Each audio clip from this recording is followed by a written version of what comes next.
नमस्कार, स्वागत है आपका ऑन यूपीएससी पर। आज के इस वीडियो में हम देखेंगे कि अभी रिसेंटली इलाहाबाद हाई कोर्ट ने एक फैसला दिया। फैसला था धर्मांतरण को लेकर के, और धर्मांतरण क्यों, प्रेम विवाह को लेकर के। और वहीं पर जिक्र हुआ यूसीसी का, यानी कि यूनिफॉर्म सिविल कोड का।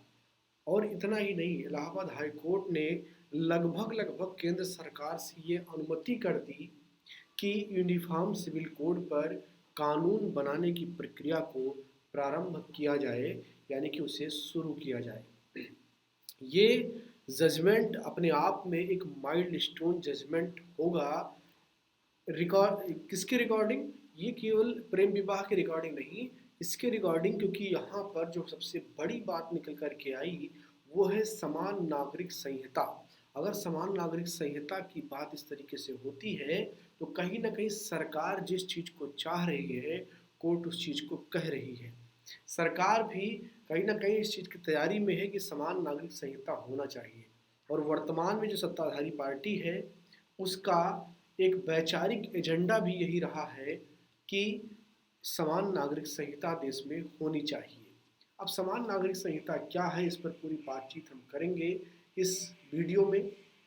लेकिन कानूनी मसलों पर, संवैधानिक मसलों पर बात करने से पहले थोड़ा सा मैं सामान्य चीज़ों को आपके सामने रखना चाहता हूं, ताकि आप जो समान नागरिक संहिता है उसको थोड़ा सा जो है एक सामान्य तरीके से समझ पाएँ, एक व्यवहारिक रूप में समझ पाएँ कि ये क्या है। आप जानते हैं कि दो प्रकार के कानून होते हैं। एक वह कानून जो आपके अपराध करने के कारण आपके ऊपर आरोपित होते हैं और उसके तहत आपको सजा दी जाती है, यानी कि आपराधिक कानून। और दूसरे होते हैं वह कानून जो आपके किसी अपराध के लिए नहीं, लेकिन आपकी किसी गलती के लिए आपके ऊपर आरोपित होते हैं, या आपकी गलती ना भी होने पर आप पर आरोपित होते हैं। वह कानून होते हैं सिविल कानून। ठीक है ना? तो सिविल कानून क्या है, नागरिक कानून क्या है? जैसे आपका किसी के साथ भूमि विवाद हो गया, ये हो गया। दूसरी चीज, आपको आपके पिता के बाद में संपत्ति हस्तांतरित हो गई, ये बात। या आपका विवाह अगर ठीक ढंग से नहीं चल रहा है और आप अपने विवाह से अलग होना चाहते हैं, तो उसको लेकर के जो कानून, ये सब कैसे कानून है? सिविल कानून है। तो हमारे देश में आज़ादी के साथ ही साथ हिंदू कोड बिल तो लाया गया।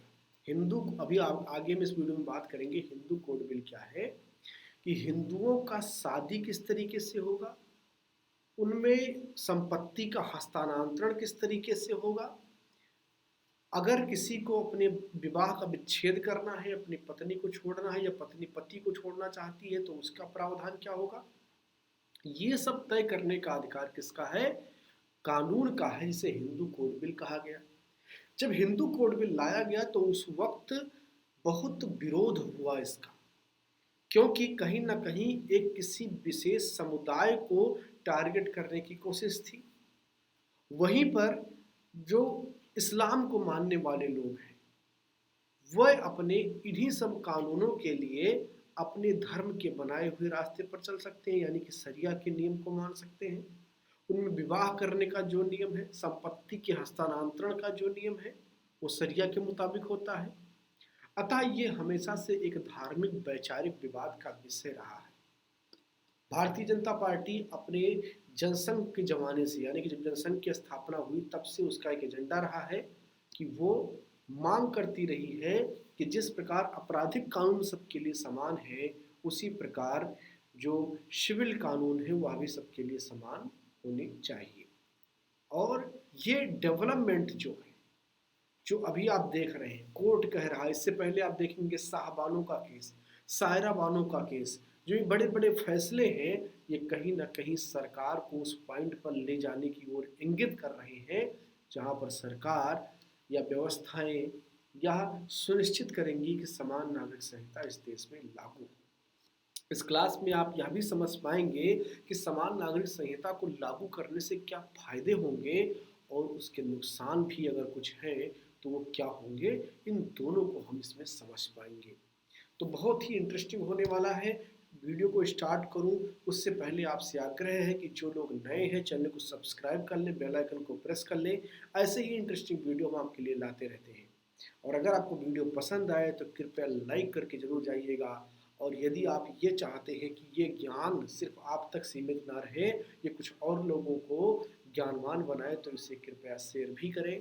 और जो भी आप सोचते हैं समान नागरिक संहिता को लेकर के, वह आप कमेंट बॉक्स में ज़रूर लिखें। मैं क्लास को स्टार्ट करूं उससे पहले एक चेतावनी, और चेतावनी नहीं कहूँगा, एक निवेदन करूँगा कि मेरा व्यक्तिगत तौर पर किसी धर्म, किसी जाति को लेकर के कोई पूर्वाग्रह नहीं है। मैं यहाँ पर जितनी भी बात करूँगा वो संविधान के दायरे में होंगी, कानून के दायरे में होंगी। अतः कोई भी विद्यार्थी हो, चाहे किसी भी जाति, धर्म, पंथ का हो, इस वीडियो को उन सबसे मुक्त होकर के देखे, तभी वो वास्तव में इस चीज़ को समझ पाएगा। चलिए अब हम बात करते हैं आज के अपने इस वीडियो की। इलाहाबाद उच्च न्यायालय ने केंद्र सरकार से समान नागरिक संहिता के कार्यान्वयन की प्रक्रिया शुरू करने का आह्वान किया है। और यह ऐसे नहीं कि ऐसे मुंह उठा करके बोल दिया, ऐसा नहीं है। किसी केस के बीच में हुआ, किस केस के बीच में हुआ, पूरी बातचीत करेंगे।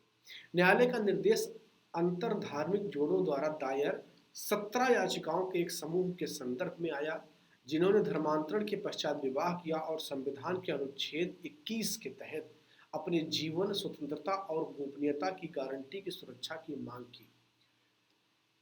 संविधान की भाग 3, जिसे फंडामेंटल राइट कहा गया है, उसका एक अनुच्छेद है 21, जो जीवन के स्वतंत्रता की बात करता है और साथ ही साथ गरिमापूर्ण जीवन जीने की बात करता है।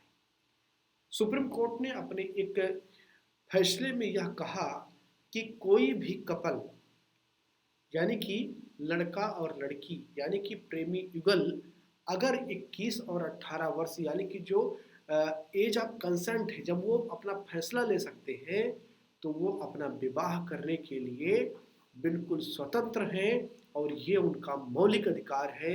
जो भी व्यक्ति उनके इस अधिकार को छीनेगा उसके ऊपर उचित कानूनी कार्रवाई की जाएगी। ये सुप्रीम कोर्ट का अपना एक अलग से फैसला भी है।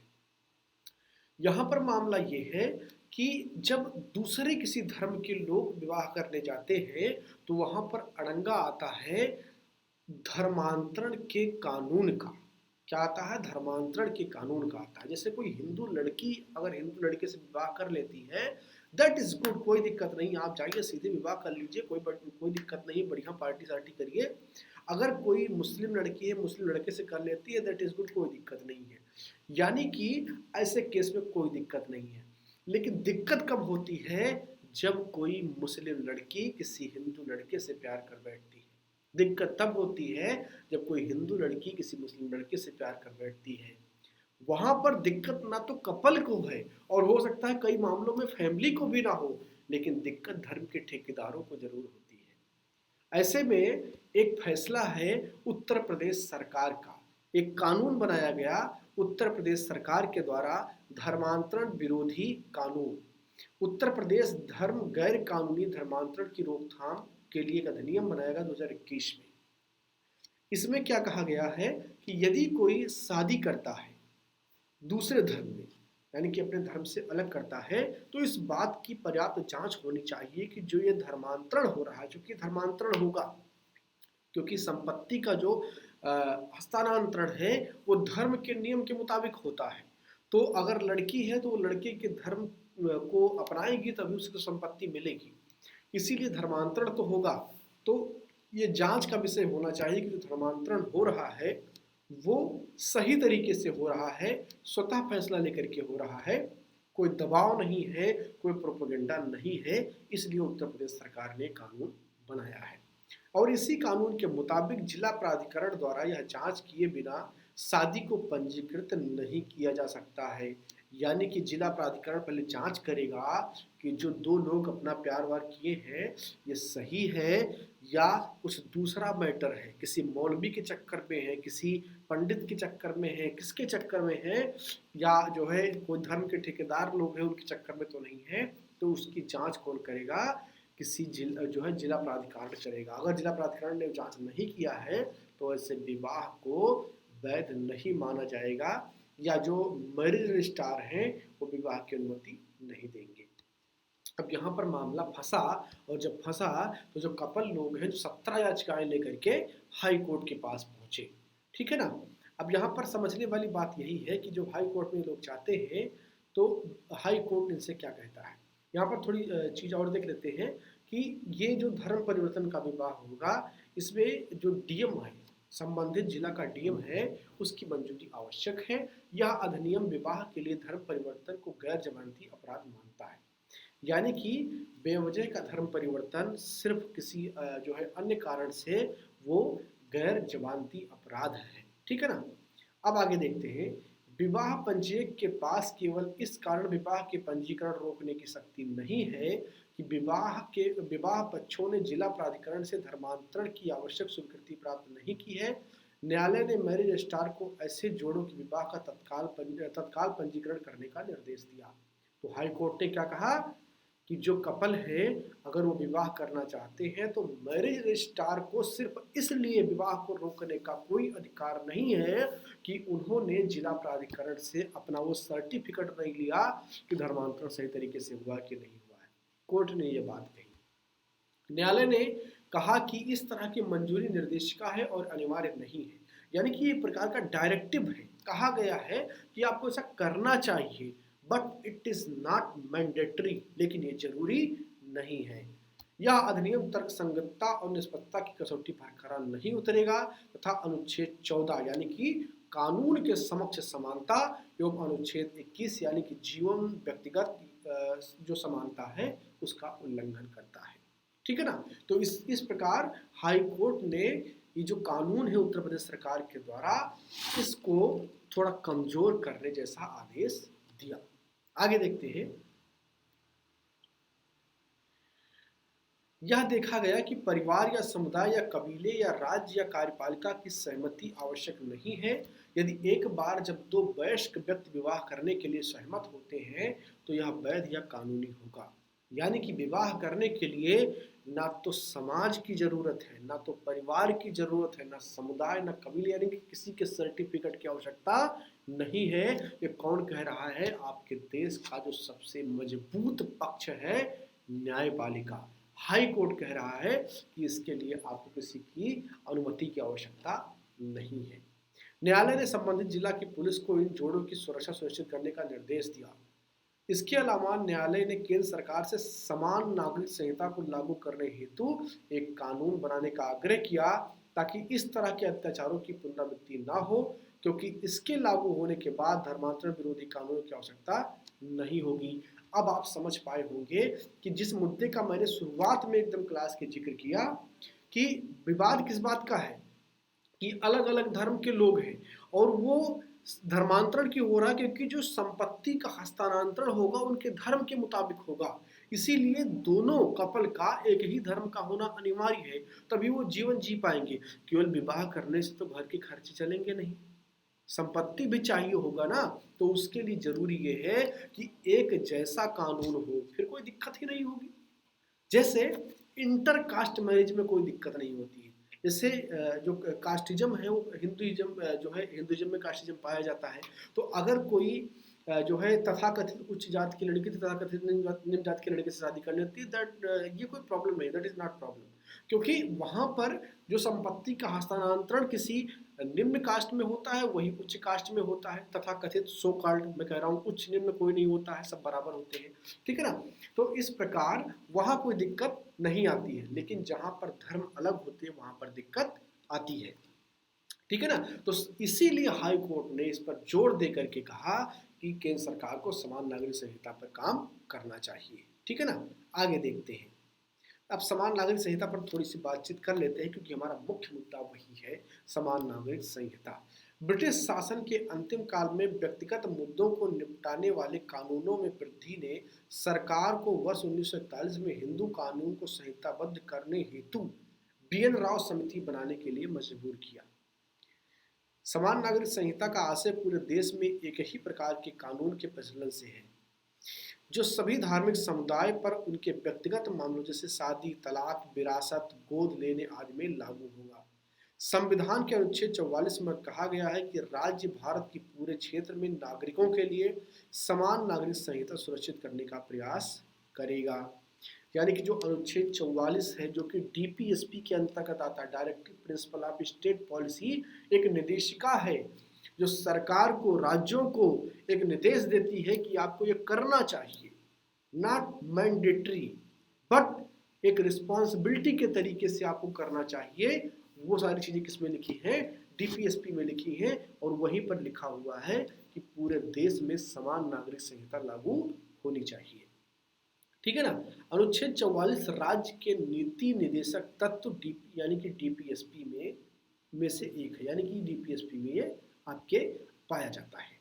ठीक है ना। एकरूपता लाने के लिए न्यायालयों ने अक्सर अपने निर्णयों में कहा है कि सरकार को यूसीसी यूनिफॉर्म सिविल कोड की ओर बढ़ते रहना चाहिए। शाहबानो मामले में, जो कि 1985 में आया, का फैसला सर्वविदित है। सायरा बानो का मामला 2017 में, जिसमें सर्वोच्च न्यायालय ने 3 तलाक यानी कि जो इंस्टेंट ट्रिपल तलाक था, तलाक बिद्दत को असंवैधानिक घोषित किया था। ठीक है ना। तो ये कहीं ना कहीं एक स्टेप बढ़ रहा है यूनिफॉर्म सिविल कोड की ओर। उस बात को भी यहाँ पर मेंशन किया गया है। शाहबानो का और सायरा बानो का यहाँ पर एग्जाम्पल दिया गया है। आपको याद होगा कि इंस्टेंट ट्रिपल तलाक को समाप्त किया गया, यानी कि तलाक तलाक तलाक बोल करके अपने सारी जिम्मेदारियों से मुक्त होने के लिए अब आसान नहीं है, वो असंवैधानिक है। और सुप्रीम कोर्ट का जो उसमें फैसला है ना, वो बहुत ही जबरदस्त है। सुप्रीम कोर्ट ने ये नहीं कहा कि मैं इस्लाम के किसी कानून में बदलाव करना चाहता हूँ। उन्होंने कहा कि ऐसा बिल्कुल कतई हमारा उद्देश्य नहीं है।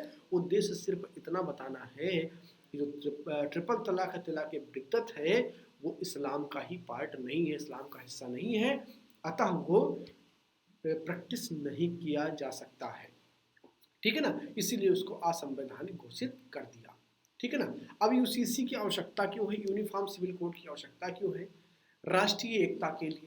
एक समान नागरिक संहिता परस्पर विरोधी विचारधारा वाले कानूनों के प्रति असमान निष्ठाओं को दूर करके राष्ट्रीय एकता के उद्देश्य में मदद करेगी, जाहिर सी बात है। हाल ही के दिनों में अंतर समुदाय, अंतर जाति, अंतर धार्मिक विवाह एवं संबंधों में भारी वृद्धि हुई है। तो जिस मसले पर अभी बातचीत हो रही है, ऐसी समस्याओं से हम निपट सकते हैं यदि हमारे पास यूनिफॉर्म सिविल कोड हो। साथ ही एकल महिलाओं की संख्या में वृद्धि के साथ एक व्यापक यूसीसी बदलते समय के लिए जो है जरूरी होगा। समाज के कमजोर वर्गों को संरक्षण। यूसीसी का उद्देश्य महिलाओं और धार्मिक अल्पसंख्यकों को जो है सुरक्षा प्रदान करना है। ठीक है ना। धर्मनिरपेक्षता के आदर्श का पालन करना। धर्मनिरपेक्षता प्रस्तावना में निहित उद्देश्य है। एक धर्मनिरपेक्ष गणराज्य को धार्मिक प्रथाओं के आधार पर विभेदित नियमों के बजाय सभी नागरिकों के लिए एक समान कानून की आवश्यकता होती है। कानूनों का सरलीकरण। यह संहिता विवाह, विरासत, उत्तराधिकार, गोद लेने संबंधी जटिल कानूनों को सभी के लिए एक समान बना देगा। फिर वही नागरिक कानून सभी नागरिकों पर लागू होगा, चाहे उनकी आस्था कुछ भी हो। ठीक है ना। अब इसमें चुनौतियां क्या आएंगी? सबसे पहले सांप्रदायिक राजनीतिक चुनौती आएगी। समान नागरिक संहिता की मांग को सांप्रदायिक राजनीति के संदर्भ में तैयार किया गया है। समाज का एक बड़ा वर्ग इसे सामाजिक सुधार की आड़ में बहुसंख्यकवाद के रूप में देखता है। यानी कि बहुत सारे लोगों का ये मानना है कि अल्पसंख्यकों को दबाने का ये प्रयास है। विरोध करना तो जो है बहुत सारे तर्क हो सकते हैं, लेकिन क्या ये जरूरी है या नहीं, कमेंट बॉक्स में लिख करके आप बताएंगे। संवैधानिक बाधा। भारतीय संविधान का अनुच्छेद 25 जो किसी भी धर्म को मानने और प्रचार करने की स्वतंत्रता को संरक्षित करने का प्रयास करता है। आपने पढ़ा फंडामेंटल राइट में कि किसी भी व्यक्ति को अपने धर्म को, अंतःकरण को मानने की आज़ादी है। भारतीय संविधान के अनुच्छेद 14 के तहत निहित समानता की अवधारणाओं के साथ संघर्ष करता है, क्योंकि अनुच्छेद 44 जो है वो क्या है, डीपीएसपी, वो बहुत मजबूत अनुच्छेद नहीं है, लेकिन अनुच्छेद 14 और 25 बहुत मजबूत है, जो समानता की बात करता है और बात करता है किसका, धार्मिक अंतःकरण की बात करता है। तो अपने आप में संविधान के अनुच्छेद ही कॉन्ट्राडिक्टरी है। तो जब कभी भी ऐसा कुछ होगा तो संविधान में भी कई बदलाव करने होंगे। आगे की राह क्या है? सरकार और समाज को इसके प्रति विश्वास को बनाए रखने के लिए कड़ी मेहनत करनी होगी, लेकिन इससे भी महत्वपूर्ण बात यह है कि धार्मिक रूढ़वादियों के बजाय समाज सुधारक मिलकर काम करें। एक सर्वव्यापी दृष्टिकोण के बजाय सरकार अलग अलग पहलुओं जैसे कि विवाह, गोद लेने, उत्तराधिकार, रख रखाव कुछ चरणों में एक यूसीसी ला सकती है, यानी कि एक जो है क्रमबद्ध तरीके से उसको लाया जा सकता है।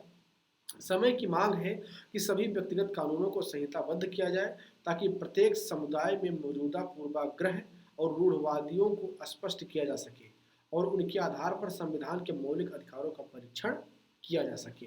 तो ये आगे की राह हो सकती है। तो इस प्रकार इस वीडियो में आपने समझा कि यूसीसी क्या है, उसकी आवश्यकता क्या है, उसकी चिंताएं क्या है और जो अभी चर्चा किया इलाहाबाद हाई कोर्ट ने वो क्यों किया। उम्मीद करता हूँ कि ये सब आपको पसंद आया होगा और अगर पसंद आया हो तो लाइक करें। ऐसे ही यूज़फुल वीडियो देखने के लिए हमारे चैनल को सब्सक्राइब करें, बेल आइकन को प्रेस करें। मिलते हैं किसी अगले वीडियो में। बहुत बहुत धन्यवाद।